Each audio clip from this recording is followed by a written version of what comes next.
Jungkook वहां से स्mirk करता हुआ चला जाता है। जिमिन कहता है, वी मुझे तुम्हारी टेंशन हो रही है, पता नहीं अब तुम्हारे साथ क्या होने वाला है।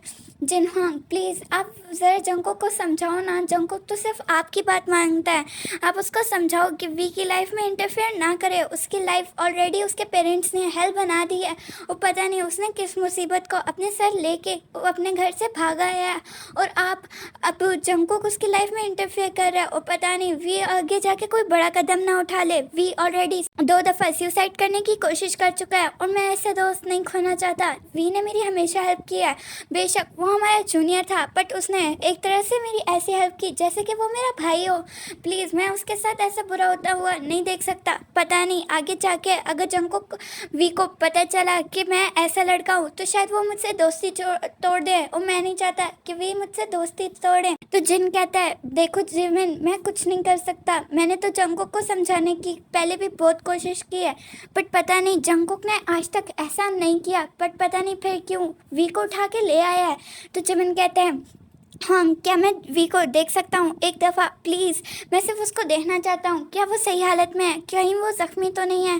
कहीं उसकी तबीयत तो नहीं ख़राब? क्योंकि वो अपनी शादी के दिन अपने घर से भाग के आया, यकीनन उसके पीछे बॉडीगार्ड्स तो आए ही होंगे। तो जिन कहता है, देखो जिमिन तुम अभी वी से मिलने नहीं जा सकते क्योंकि जंगकुक ने मना किया है, और मैं जंगकुक की बात को बेशक डिसएग्री तो करता हूँ, बट उसके वो जो कहता है मैं उसके खिलाफ नहीं बोल सकता, क्योंकि अगर मैंने बोला तो तुम्हें इंजाम का पता है।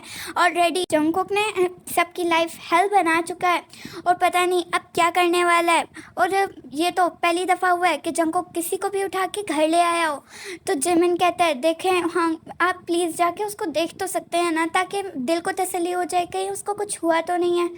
तो जिन कहता है, देखो जिमिन मैं अभी नहीं जा सकता। तुमने पता है ना कि जंगकुक ने कहा था कि मैं सुबह जाके उसको देखूं। जैसे ही सुबह होगी तो मैं उसको जाके देखूंगा, और मैं मेक श्योर करूंगा कि वो सही सलामत हो। तो जिमिन कहता है कि अच्छा ठीक है, लेकिन आप प्रॉमिस करो, आप उसको ये तो नहीं बताओगे ना कि मैं और शुगा माफिया वर्ल्ड में काम करते हैं?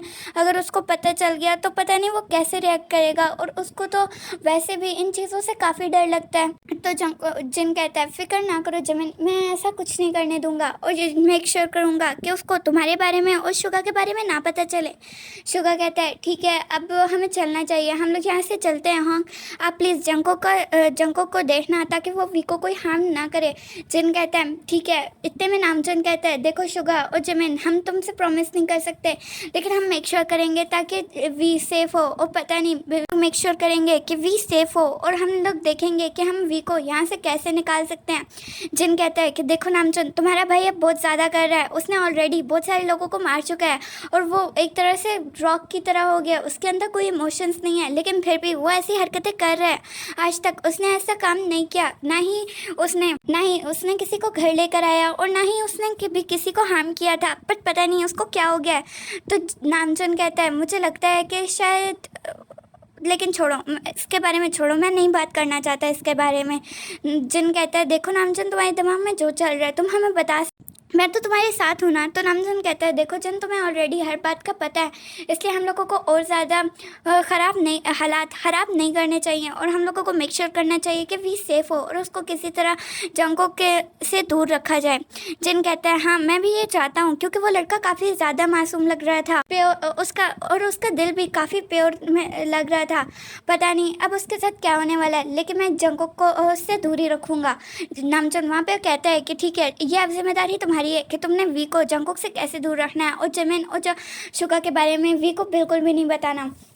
वहाँ पे जिन ओके बोलता है, और जिमिन और शुगा चले जाते हैं। नामचंद भी उठ के अपने रूम में चला जाता है। जिन अपने आप से बोलता है कि देखो वी, मैं तो तुम्हें इस हेल से निकालने की पूरी कोशिश करूँगा, जंगकुक तुम जो करना चाहते हो कर लो। इतने में जिन उठता है और नीचे बेसमेंट की तरफ चला जाता है। जिन को पता था कि जंगकुक ने उसको मना किया है कि वो बेसमेंट में ना जाए, लेकिन वो फिर भी जाके बेसमेंट में चेक करता है, और वो वहाँ पे देखता है कि जिन वहाँ पे वी को चेक करता है और देखता है कि वी को बहुत ज़्यादा तेज़ बुखार हो रहा है। जिन कहता है अब पता नहीं मैं तुम्हारे लिए क्या कर सकता हूँ, लेकिन मुझे तुम्हारे उठने का इंतज़ार करना चाहिए। वी जैसे ही पीछे मुड़ता है तो जंगकुक वहाँ पे खड़ा हुआ था। जंगकुक कहता है कि जिन हांग, मैंने आपको मना किया था कि आप सुबह तक बेसमेंट में नहीं आ सकते, तो अब आप यहाँ पे क्या कर रहे हैं? तो जिन कहता है देखो जंगकुक, यहाँ पे तुम्हारी मनमानी नहीं चलने वाली।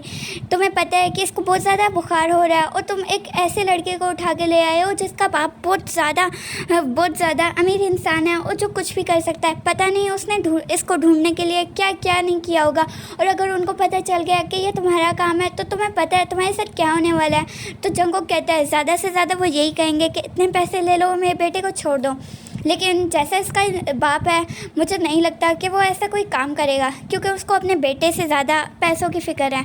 तो वहाँ पे जिन कहता है अभी ज़रा निकलो यहाँ से।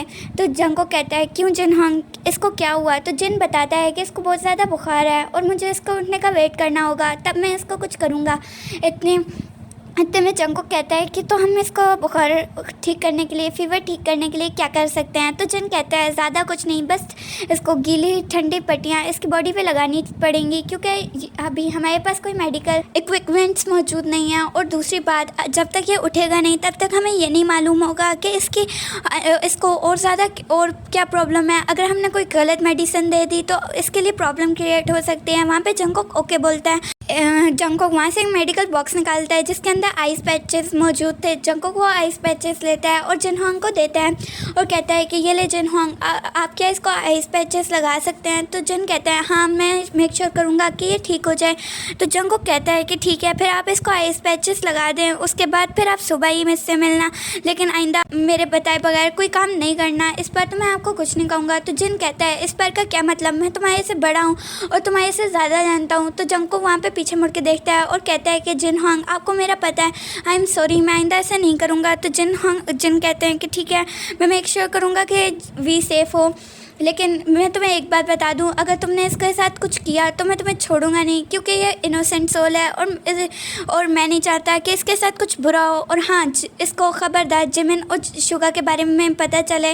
तो वहाँ पे जंगकुक ओके बोलता है और कहता है कि ठीक है, मैं मेक श्योर करूँगा कि जंगकुक और इसको जिमिन और शुगा के बारे में ना पता चले। इतने में जिन कहता है ठीक है, अब तुम यहाँ से निकलो। तो जंगकुक वहाँ से चला जाता है। नेक्स्ट डे जब वी उठता है तो वो देखता है कि वो एक रूम में है। वी आसपास देखता है तो वो रूम काफ़ी ज़्यादा डार्क होता है। वी वहाँ पे डर जाता है और बेड से नीचे गिर जाता है। वी आसपास देखता है और देखता है कि वहाँ पे कोई रोशनी मौजूद नहीं है। वी के सर में बहुत ज़्यादा पेन हो रहा था और उसकी बॉडी भी पेन कर रही थी। वी आसपास हाथ मारने के बावजूद उसको कुछ नहीं मिलता, तो वो अपनी नीज़ को पकड़ के रोने लग पड़ता है और कहता है कि मैं एक मुश्किल से तो निकल आया, लेकिन अब दूसरी मुश्किल ने मुझे घेर लिया। इससे बेहतर तो मैं ये होता कि मैं उस इडियट से शादी कर लेता। कम से कम मैं वहाँ पे किसी ऐसे रूम में ना होता जहाँ पे रोशनी भी मौजूद नहीं है। पता नहीं अब मेरे साथ ये लड़का क्या करने वाला है। काश मैं उस टाइम पे वहाँ पे भागता और उससे शादी कर लेता। भी वहाँ पे अपने पाँव पकड़ के, अपनी नीज़ को पकड़ के रोने लग पड़ता है और कहता है कि मेरी लाइफ तो पूरी तरीके से हेल हो चुकी है। मैं जो भी काम करना चाहता हूँ उसके लिए उसके अंदर या फिर डैड इंटरफेयर करते हैं तो या फिर मेरा फियांसे, और अगर वो ना हो तो मेरी मॉम इंटरफेयर करती हैं। पता नहीं सारों ने मुझे रोबोट समझा हुआ है, जैसे कि मैं उनके इशारों पे नाचने वाली मशीन हूँ। तो जब वहाँ पे बहुत ज़्यादा रो रहा होता है, उसको बहुत ज़्यादा फीवर भी होता है, इसलिए वो रोते रोते बेहोश हो जाता है। इतने में जिन आता है और जिन देखता है कि वी नीचे पड़ा हुआ है और बेहोश है।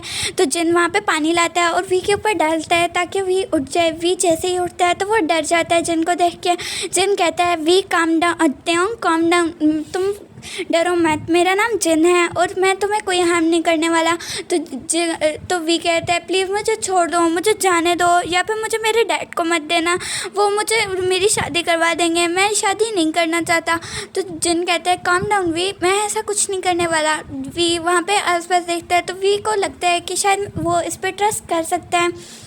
तो वी वहाँ पे जल्दी से जिन को हक कर लेता है और कहता है कि प्लीज़ मुझे यहाँ से निकाल दो, मैं यहाँ पे नहीं रहना चाहता। तो जिन कहता है कि ठीक है, मैं तुम्हें निकाल दूँगा, लेकिन तुम्हें पहले शावर लेना चाहिए क्योंकि तुम्हें फ़ीवर हो रहा है और तुम्हारी तबीयत ख़राब है और मैं नहीं चाहता कि जंगकुक मेरे पे गुस्सा हो सिर्फ इस वजह से कि मैंने तुम्हारा ख्याल ठीक से नहीं रखा। तो जिन वहाँ वहाँ पे वी कंफ्यूज था। इतने में जिन कहता है कि ठीक है तुम ऊपर मैं तुम्हें एक रूम में लेकर जाता हूँ, तुम वहाँ पे शावर ले लेना। तो वी वहाँ पे हाँ में सर हिलाता है। जिन वहाँ पे वी को एक रूम में ले जाता है जहाँ पे जो रूम काफ़ी ज़्यादा बड़ा था, उसके आस काफ़ी ज़्यादा बड़ा था। जिन वो रूम देख के कहता है कि तो फिर मैं अब यहाँ पे रहूँगा। तो जिन कहता है नहीं तुम्हें अभी यहाँ पे नहीं रहना, तुम बस सिर्फ शावर लो, मैं तुम्हें कपड़े तुम्हारे वॉशरूम के बाहर लटका देता हूँ। वी वहाँ पे ओके बोलता है और रूम में वो वॉशरूम चला जाता है। वॉशरूम में जाके वो बाथ ट्यूब में पानी भरता है और वहाँ पे बैठ के सोचने लग पड़ता है कि मैं या काश मैं इससे बेहतर उस टाइम पे मर ही जाता। गाड़ी मैं रोड क्रॉस कर रहा था, उस गाड़ी से टकरा के मर ही जाता।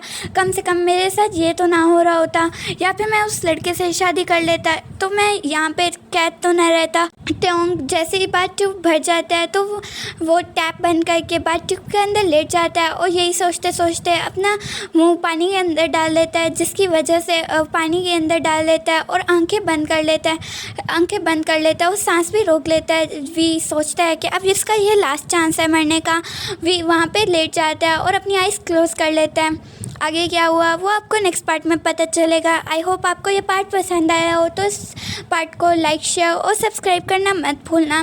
मिलती हूँ मैं आपको नेक्स्ट पार्ट में, तब तक के लिए take care and bye bye.